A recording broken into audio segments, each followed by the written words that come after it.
mulut tu, mulut. Mulut kan lah. Lipstick tu ya? Lipstick ya? On point lagi.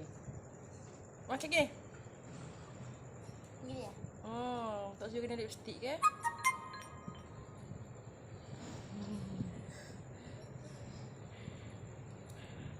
Kakak aku boleh. Sedap tak ayah tu? Tengok ayah. Gini. Oh. Boleh buat juga. Macam mana makan ya? Elok. Gini ya? Gigit. Nanti jangan bagi kena lipstick tu. Ha. Sobek. Oh. Oi. Oh. Naik lipstick. Oh, okey. Ada lagi. Comel lagi. Lipstick ada lagi ya? Doa bapak.